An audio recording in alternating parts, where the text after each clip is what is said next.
My name is Alvernian Davis, aka Alvernian Prestige, pioneer, icon, Hall of Famer of the Philadelphia ballroom scene.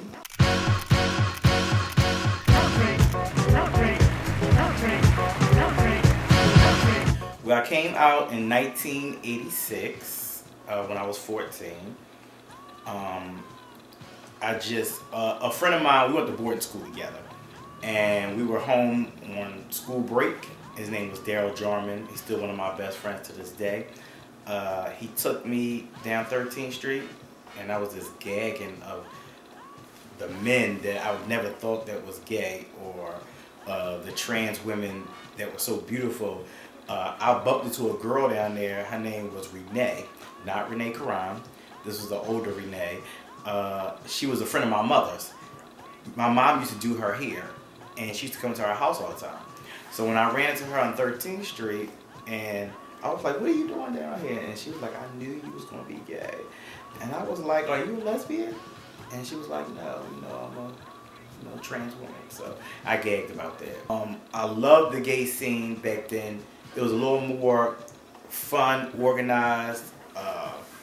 It was the language. We live in this new world where you gotta watch what you say, a language around terminologies of gay, lesbian, trans, non-binary. But back then, we were so freely, when I grew up, we didn't have those terminologies. I didn't even know what a butch queen or a femme queen was until I got in ballroom. Our first ball was 1989. I didn't know what to expect for the future. It was just an exciting time to be gay at that time. We was in an AIDS epidemic heavily, where, the people that I was growing up with since 86 to 89, all my friends from high school was dropping dead, and people was dying around me left and right. So my focus back then was like, "Oh, I hope I live to 30, knock on wood." But 1986 to 2019, the club scene and the gay scene has disappeared since then.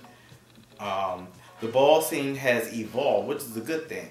You have to always remember where you come from, the past, and the elders, is their job to teach the new generation things that happened in the past, but not hold on to that. I remember the ballroom scene starting in 1989. At the time, Michael Gaskins was my gay mother and took me under his wing, and he took me to my first ball in New York City, 1988, which was the La Beja Ball at Trax. He came back to Philadelphia with the idea of creating his own house, which then became the House of Onyx. The first ball in Philly and the first house in Philly was the House of Onyx, and the ball was August 1989. I watched all the categories. I was just in awe. What made me want to walk a ball was really in the clubs. I was watching this young man named Michaela. He used to vogue all against the walls and on the floor, and I was like, "Oh, that is so sexy. That's what I want to do." And I used to just go to the club just to watch him dance. So, and the person that really worked with me and got my craft together was Jamal Milan. So 1989, I met Jamal Milan. I had a crush on him, and we was kind of like talking on the phone, getting to know each other. So he came to Philly to visit me. But that was like my real first teacher of the art of the old way. We need new people to take over the ballroom scene, because when I came in there was somebody before me that had to show us the way that we learned from. So it's our job to teach the next generation and the one after that, the foundation of how it started and its roots. But they have to take it from there and guide it to a different direction. We can't sit here and say, well, 1992 was this and 1995 was that. We about to be in 2020, another decade, another color of ballroom. It's time for somebody else to take over the helm. No one owns ballroom. There's no more strict rules and regulations, nothing to regulate it. So it's our community, so it's up to us to do what we want with it, but in a positive manner, in a way that everybody feels good and comfortable with it. The first ball I walked was the Onyx ball. I walked I didn't know what I was doing. I walked Face that night. I walked Pretty Boy Realness that night. I won Pretty Boy Realness. So that was August 1989. And after that, I won 1991 the Jadu Ball for Face. 1992 I won Face. I won Best Dressed in 92. But my passion was the old way. So my first time winning the old way probably was 1992. I couldn't imagine that ballroom would look the way it does 30 years later. The talent that we have out here is amazing. The creativity is amazing.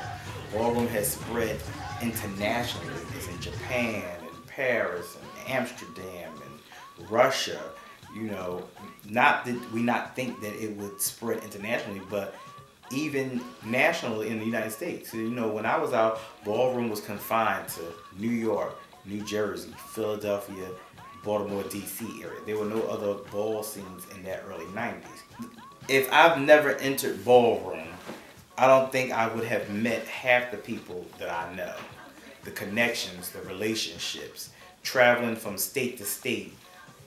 Give us your definition of what is legend and what is icon. Is it time limit or is it time limit and wins? Is it just wins?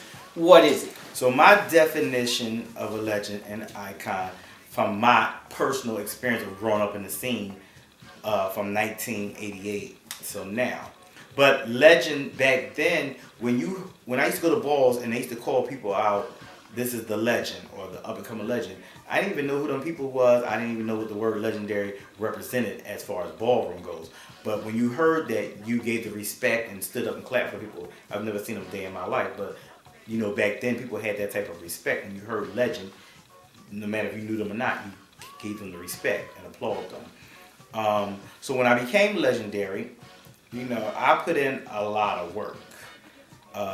So I became legendary for the old way. Less than 3 years. As the years went by, my understanding that you was legendary for a category 3 to 5 years back in the day. You became legendary for that category. To be an overall legend, you needed 10 years in the game. And that's how I grew up. Legendary children, but I'm one of the top upcoming children. Legendary. You have legendary children and upcoming legendary children. We're the upcoming ones. So, you know, we've been out longer than the. As the years went on, the commentators were saying, well, I don't know if it was their job, but they took on the initiative to, you know, when they introduced people out, this is the legend, this is the upcoming legend, you know, because they took on that role, I guess. So there was no set ground rules. A certain person was in charge of making somebody a legend. So I guess the commentators took up that responsibility. So, you know, it's been held on them for the past 20 years. I think in the mid-2000s, it started becoming out of control. I remember RR saying, well, you know, there's nowhere in the world I've been out 20-something years and this person is on the same standards as me as a legend. So that's when he came up with the term icon. So then the icons were born. 20 years in ballroom to become an icon. Somewhere down the line, 2010, that started failing. I remember Jamal Milan making up a ballroom criteria, and he posted up on a website, that 20 years was mandatory to become an icon, and 10 years for legendary. I remember when they started becoming legendary for a category, they created the Legends Ball. Tony, Andre, and Eric Christian Bazaar, God rest his soul. They created the Legends Ball, and every year, that's when people became legendary, or you became legendary if you walked that legendary category and you got 10s, then you were a legend for that category.